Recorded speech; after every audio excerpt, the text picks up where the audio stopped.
Good morning, good morning, good morning, everyone, and I wish you a very happy new year, happy and prosperous new year in advance. My name is Pauline Lehman.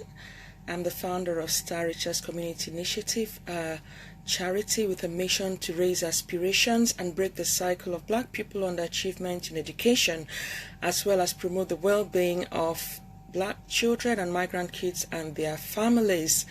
It's a real pleasure to come on today. I thought I'll be coming on next week, but I thought it's really important for me to come on today and talk to us about goal setting, about setting goals, sitting down together as a family to set goals. It's 2 days to the end of 2017. I'm really excited and thankful to God for myself and for all of you wonderful parents, going into a new year and seeing a new year being alive and being in good health, into the end of at the end of the year and into the beginning of the new year is a great privilege. So I want to thank God for myself and thank God for you.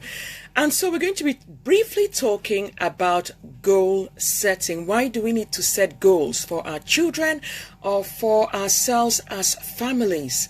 Goals are so important. They are very vital tools that successful people use. Sister Margaret, thank you for joining me. Good morning. Hope you are well and enjoying your holidays. Thank you so much for joining me. So, goals, I was saying before that goals are vital tools that successful people use to be able to achieve great results. And it starts, even from the family setting. We can practice setting goals, as a family with our children. So we start to teach them these success tools and instill it in them very, very early on.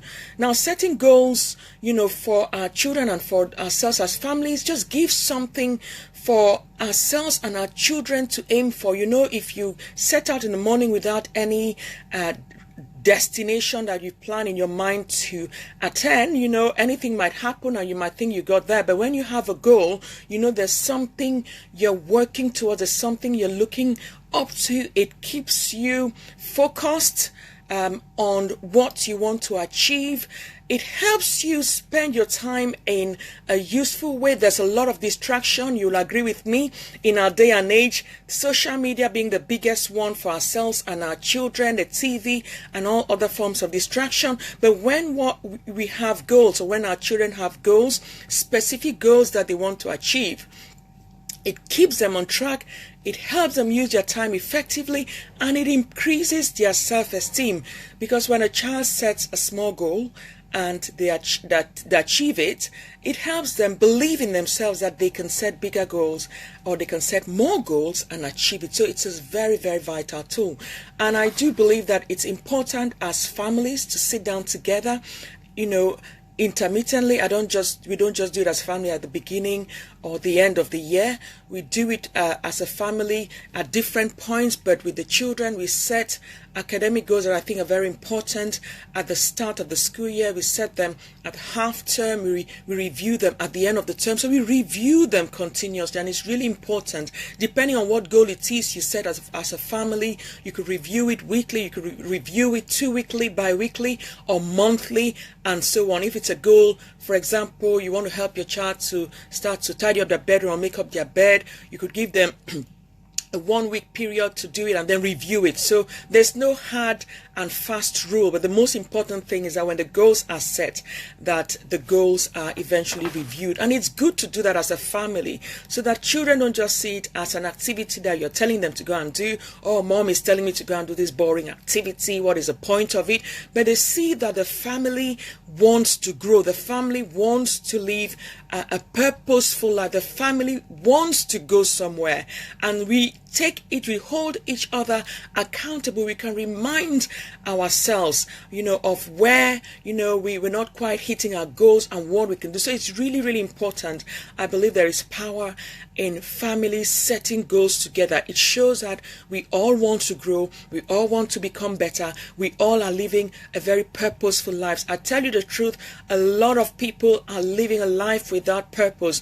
Just getting up in the morning and doing the routine activities and not not really aiming for anything. And I think that if we want to raise up successful children, we want to raise up children who know where they are going, it's important to start to instill goal setting, from very, very early on. So what I want to do today with us really, if you haven't sat down as a family to set goals, the 2 more days to go before the new year, and I encourage you, even if you don't happen to make the time due to work commitments or other things, even next week, make time to sit down as a family and set goals. So what sort of goals can you set? I've split it up into 3 sections.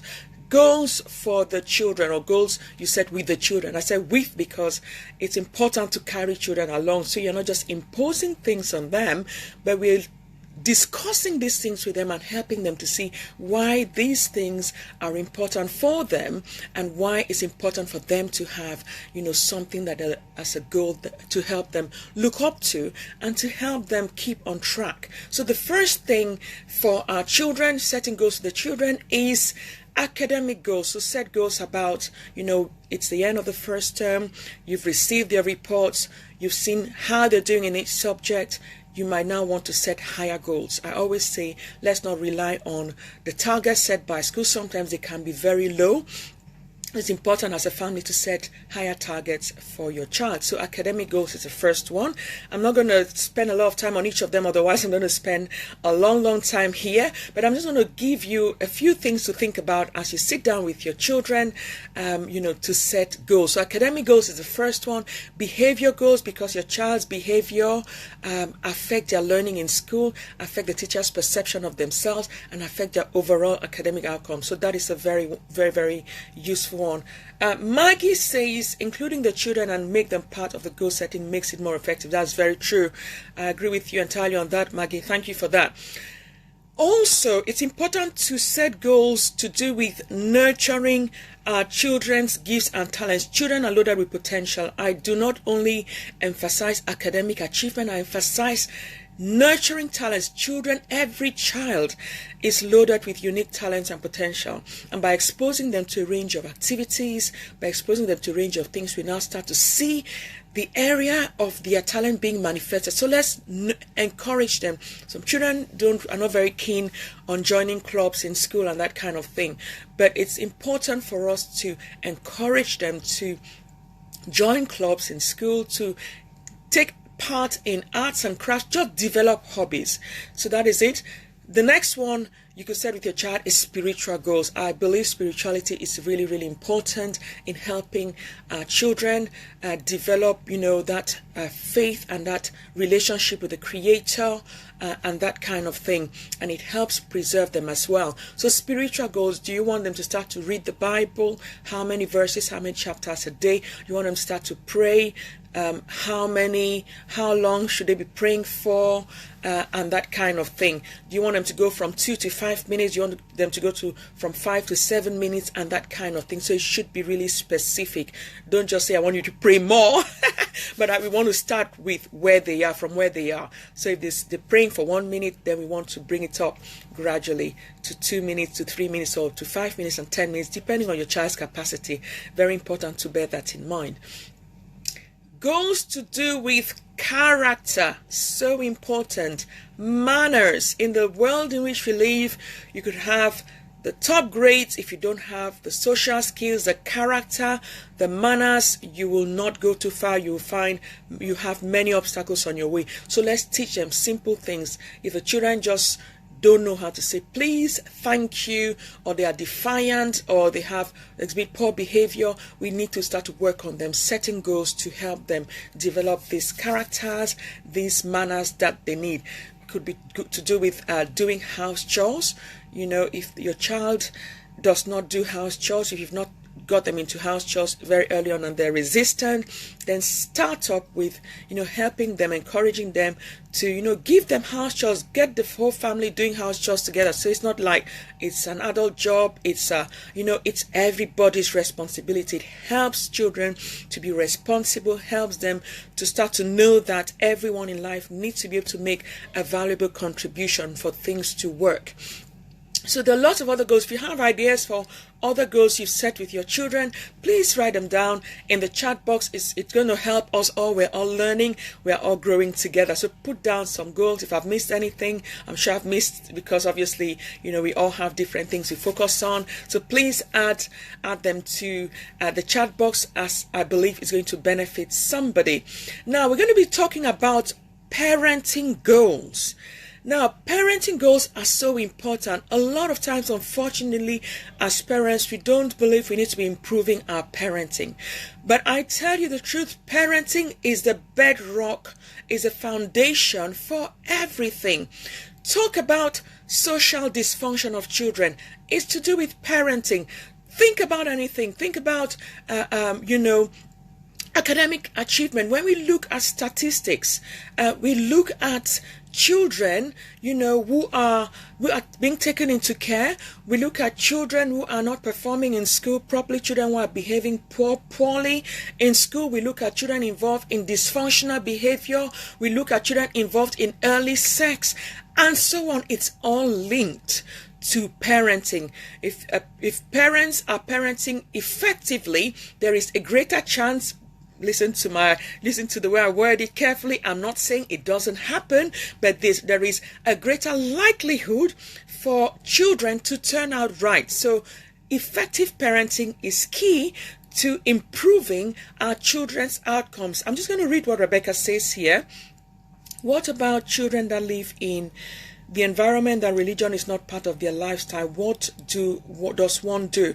Now, I would say that as a parent, it's your primary responsibility to instill your faith. So if you are a Christian, that's a starting point. So are you a Christian? Are you a Muslim? Are you whatever it is your religious belief is, your spiritual inclination is? I think it is your responsibility. It is not the responsibility of the school, of the government, to actually help your child have a religious inclination. To be more specific, in the country in which we live in, religion, has been taken off schools and that kind of thing. They teach them religious education, but they're not there to give your child that religious foundation, or that Christian, or whatever it is your faith is. It is your responsibility as a parent to instill your faith in your child. Rebecca, I hope I've answered your question. Please just let me know if I've answered your question before I carry on. So I was saying that parenting is key. So we're going into 2018. Someone says that if you keep doing the same thing and expect a different outcome, then you are a fool. So are we going to maintain the same parenting style? Are we going to be thinking about doing things differently? So I'm going to make some suggestions here. Again, please feel free to add some comments to help us all, learn. Again, we are growing, we are learning. I say parenting is a minefield and no one knows it all. So some ideas for things you could do differently if you are not doing them already. I know we're doing a lot of them already. I just want to encourage us to think about how we can improve our parenting, especially if our parenting style is not working. If our children are not responding as we want them to respond, then we need to be thinking of changing the things or the ways we do things. So some of the things you could think of doing differently: shout less. Now, when I shout less is raising our voice, telling them off all the time for every little thing they do. So shout less at your child. That is one. 2, decide or make up your mind to talk more. So discipline is about teaching the child the right way to do things. Punishment is about punishing them for doing something, but not necessarily teaching. So for a lot of things, we need to be disciplining, which is teaching. A disciple is a follower. We need to be teaching the children, because obviously they're children, they don't know everything. Yes, so it's our responsibility to teach them. So we're going to be teaching them more this year, rather than punishing them for things that they are not doing right because they don't know how to do. We punish disobedience. So you've told them what to do, you've told them not to do it, and they do it, then yes, they need consequences. But if we've not taught them what to do, and they do something wrong, then we teach them. And sometimes even when children don't learn the first time, we need to be patient to keep teaching and encouraging and talking with them regularly. So we're going to be talking more this year. So other things you could do: spend more time interacting with your child. We live in a very busy world. Parents are busy working. Parents are busy on social media, on their mobile phones, on their devices, and neglecting these precious ones God has given us to invest into. So will you be making more time to actually interact and talk with your child in an undistracted way, not with the phone on, with the laptop on, and so on? Children really value that. Children read that as love. For a child, love is time. Maggie says appropriate boundary setting is key. This has to be considered, absolutely. So we need to be thinking about what are the boundaries we're going to be setting for different things, that have to do with our family life. It could be curfew when they, if they're teenagers, if they go out, when do they have to come back in? What is the appropriate way to talk to parents or to adults, and that kind of thing. Absolutely, use both rewards and praise as consequences. Very true here. Thank you so much for that, Maggie. Maggie is a well-experienced children and family social worker, so she is very, very well versed in what she's talking about. Thank you for your valuable contribution. I appreciate that. So, other parenting goals: show physical affection. Children need physical affection. Even teenagers need the hugs, need the reminders of we love them, and all of that kind of thing. So we need to keep showing them physical affection and bringing them closer to us. We need to praise and encourage them more. That is on my list. Maggie has said that already. Children are surrounded by a lot of negativity, and from the TV, from media, from their peers, and they just need to continuously hear that positive encouragement. You can do it. You are good enough. You might not be getting it now, but I assure you, you can do it. Let's see how we can do it. Let's see how we can work it together. Do you need help? And that kind of thing. Just increasing our children's sense of self-belief. 6, speak things you want to see in your child's life. I said before that children don't always learn the first time, and so we need to keep reminding them, telling them that we believe in them, telling them, you are a leader, telling them those things to increase their self-belief. In verse 7 is invest more time for family spiritual development. That is really important.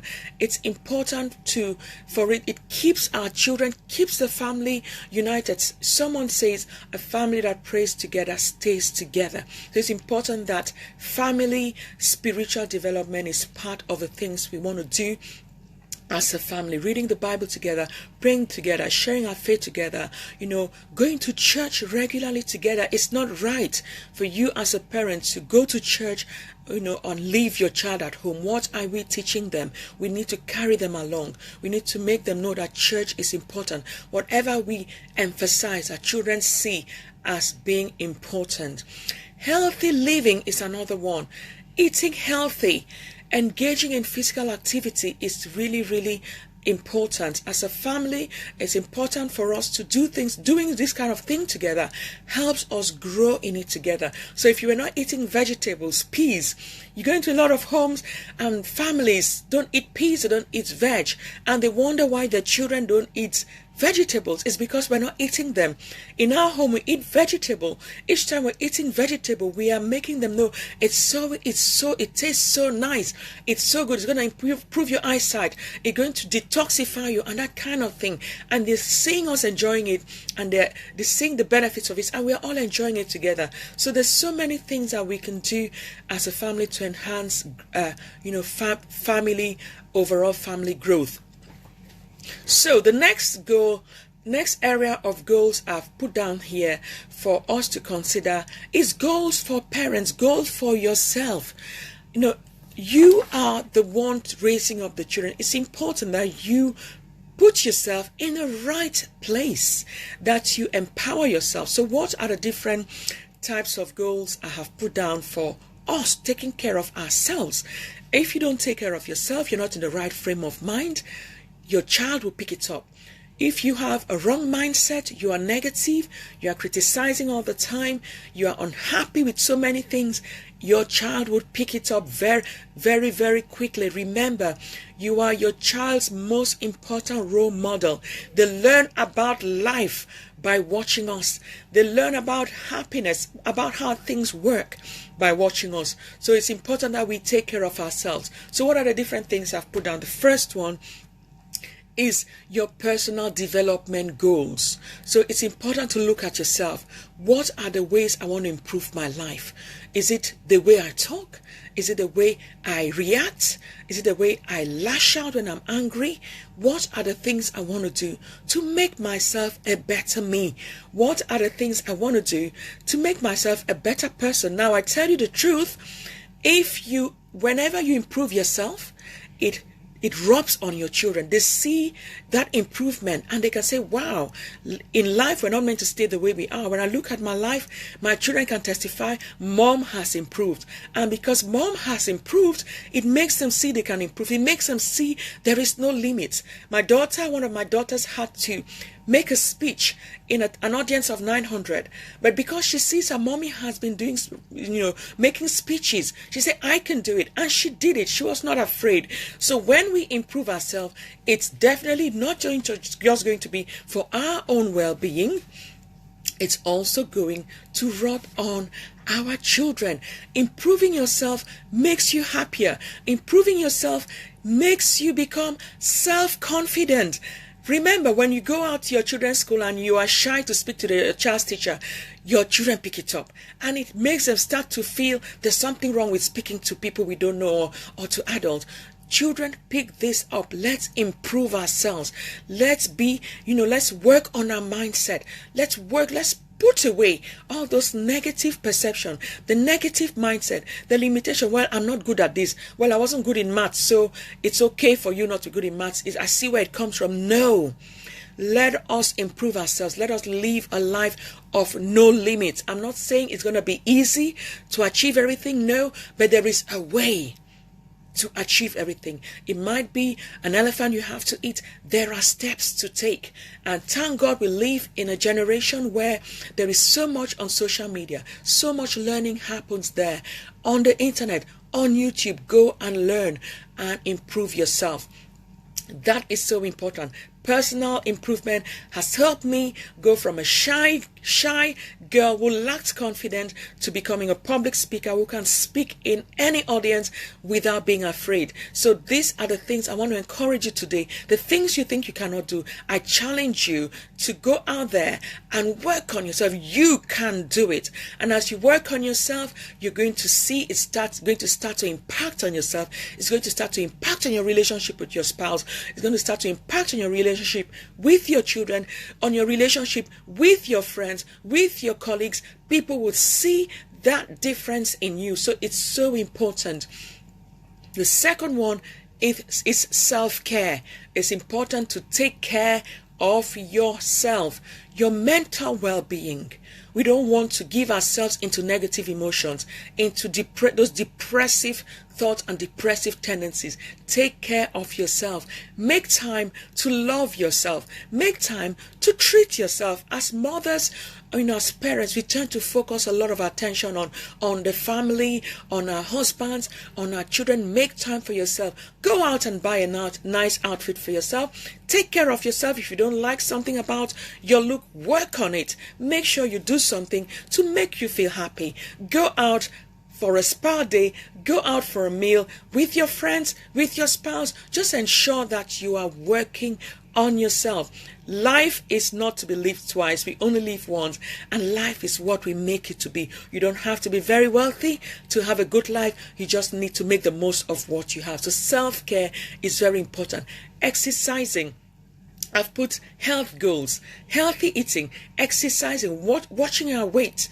We want to live long, and for us to live long, we need to take care of our bodies. So let's think about how we're going to work on our bodies today, this year, how we're going to work on our cut down the fat and things that are making us to pick up all those diseases that are prevalent in our day and age. So health goals are important goals to set personally, going to the gym, walking, exercising at home, carrying your family along as well. So Rebecca says, thank you very much for that, Rebecca. Rebecca says, self-care is not selfish. Thank you very much. I like that. It's not selfish. It's looking after your mental state. Absolutely. Because if you're not right up there, mentally, you can't take care of your children well. You can't take care of your family. You won't be the best version of you, even for your spouse and for your children. And a lot of children have been removed from homes because of the mental state. You know, Maggie is going to agree with me on that. The mental state of the parents. If it's not right, then you are not fit to take care of your children. So yes, please, let's take care of ourselves. Let's put ourselves first. It's not selfish. It's very, very important. The fourth thing I've put down here, which is really important, discover your passion. What do you like to do? Our life should not revolve about pleasing everyone else. We need to discover the things that we need to do. It could be as little as baking. Maybe you just love to bake and decorate cakes. In your spare time, you want to be looking at videos, you want to be improving that skill, you want to be feeling good about the fact that you are improving yourself, you are doing something that you love. So I want to encourage you, as a woman, as a man, what are the things you like to do to improve yourself? Folake, thanks for joining us. And Ayo, thanks for joining us. Ayo says, health is wealth. Without it, you are nothing. Absolutely. If you're not in good health, you can't take care of your family. You can't be happy. The people around you can't be blessed, so you won't be able to be a blessing to others too. So thank you very much for that. So I was saying before, discover your passion. Now I'm going to share with you my experience when I discovered my passion and I started to pursue it. I tell you, I discovered that I don't focus on negative things. I don't focus on this person has said this person has done this, my husband has not done this and has not done that. Believe you me, I wasn't focusing on that. My mind was thinking all the time. As I did my housework, I was listening to messages, I was listening to teachings, to things that empower me. I was happy. The children saw a difference. My husband saw a difference. It strengthened our relationship, and it's made it great. You know, so it really helps. I want to encourage you this year. Think inwardly. Take time to sit down quietly and think inwardly. What do I like to do? And start somewhere. It might be great. You may have great dreams. There's nothing wrong with having great dreams. Have great dreams, but start somewhere. Little baby steps matter. Start somewhere. Start to work on yourself. Start to develop yourself. Start to follow something that you love to do. Something that makes you feel good. It could be helping people. It could be like my brother Ayo here. His ministry and passion is to see marriages blossom. You know, he might not make a lot of money from it, but by doing that, by seeing marriages being healed, families being strengthened, he's happy. My passion is to help parents raise successful children. I might not be making a lot of money from it, but it just satisfies me to see that I'm impacting generations. I'm transforming generations. It makes me feel happy. So I want to encourage you, think about that this year and make sure you leave an impact.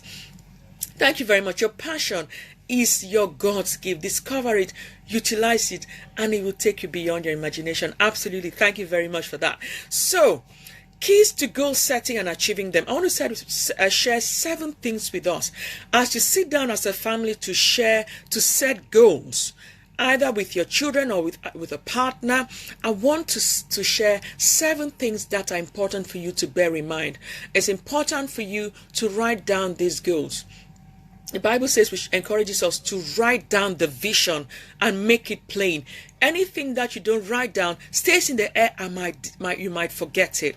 But when you write it down, I encourage my children to, when we've spoken, to type it up and to stick it on their bedroom wardrobe. So write it down. For yourself, you could write it down, either put it as your screensaver on your computer to keep reminding yourself, this is what I want to accomplish this year. Each time you open up your computer, you see it and you are reminded, because our minds are sometimes very clouded and we may forget. So put it down on paper, put it down on your computer, put it down somewhere where you would see it regularly. Number 2, make them realistic. I said before, it's good to have big goals, but make them realistic by breaking them down into smaller bite-sized chunks. So for your children, for example, if you want your child to achieve maybe A-star grades 8 or 9 at GCSE, and they are currently at grade 4. Now, to expect them within one term to move from 4 to 9, it's going to be very unrealistic. So you make it realistic by breaking it down into, okay, you're moving from 4 to 5, you're moving from 5 to 6. So in your next test, maybe at the end of the half term where you do an assessment, I want you to have moved from 4 to level 5 and that kind of thing. So let's make it stepwise.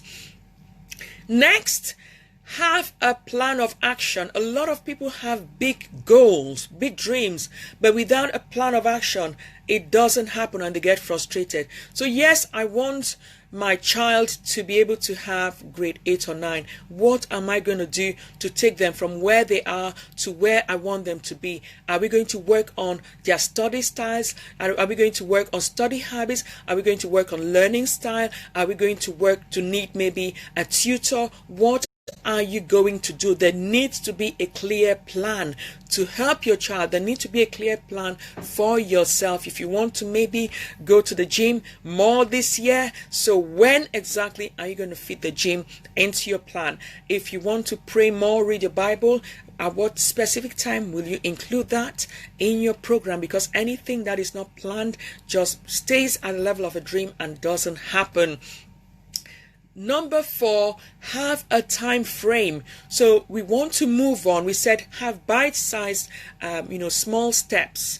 Okay, so we want to take it stepwise, but we need to have a time frame where we want to review it. So yes, I want to increase in my maybe Bible study life. So by the end of the week, I want to ensure that I've been able to read maybe 1 chapter a day at this time. By the end of the week, make sure you check it. Have you actually done it? If you've not done it, what are you going to change about it? Is it going to be the time at which the time you put might not be convenient? When is it convenient? It's good to have a time frame.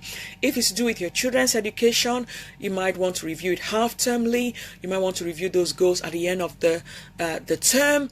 If it's to do with their behavior, it might be a weekly, time frame. It might be 2 weekly. You're working with the school on that, and so on. So there's no hard and fast rule. It depends on what the goal is. Number 5, reward yourself and reward your children when they achieve those small steps. It's so important that children know that as we achieve those goals, there is a reward. In real life, when we set goals and we become successful, that is our reward. So we need to be to be rewarding ourselves, giving ourselves a treat when we actually achieve those goals. Number 6, keep encouraging one another. Sometimes, in a lot of cases, we set goals and we do not necessarily achieve them as much as we would like. It's not the end of the world. If your child does not get that grade, please keep loving them. It is not the end of the world. Your child not getting the grade doesn't make them a dumb child, as they call it, doesn't make them a child with a lower ability. Let's keep loving them and let's keep encouraging them. Let's revisit the strategies and readjust them, and communication is so important. So please, let's not beat up ourselves for not achieving our goals. Let's not beat up our kids, bring them down, shout at them and discourage them. It does discourage them, but let's keep encouraging them so that they can achieve their goals. And finally, be flexible to change strategy. So if you were traveling from Manchester, for example, to New York, and you missed your flight to New York, they might put you on a connecting flight going through a different country and you still get to New York, or through a different state in America and it still gets you to New York. So there are different ways different routes to take to get to the final destination. So please, let's be flexible to change these strategies if they're not working for ourselves and for our children. Okay, let's read what Ayo says. I must confess you're doing a very good job. Thank you very much for that. I do appreciate it. Thanks for opening our eyes as a parent to those vital things regarding ourselves and our children's academics and upbringing. God bless you and your family. Thank you very much. I really do appreciate those kind comments from everyone. Thank you so much. So I just thought to come up today and share with us. It's important. Let's start the new year right. Let's put the past behind, mistakes, the things our kids have done. Let's put them all behind. Let's have this family meeting together with our children, and let's tell them, let's share failures as well. If we think our kids have done many things that aren't quite right, let's start by also acknowledging the things we've not done right, so that they know that we're not perfect human beings. So we're vulnerable, and that way they can start to, open up to our influence. So let's have this family meeting. Let's set these goals, and let's work together. Let's pray together and say and speak together those positive words regarding the year in which we are about to step in. So I want to wish you and your family a very, very fruitful new year. I want to remind you there's greatness in you. There is greatness in your children. I pray for grace to parent your children right. I pray for grace to help you pursue your passion and improve yourself. Have a blessed day. And if there's no question or no comments, I will have to end here. Okay, have a wonderful day. Bye-bye. Please don't forget to share the video. If you found it useful, please share so that someone else might benefit from it. Okay, bye-bye.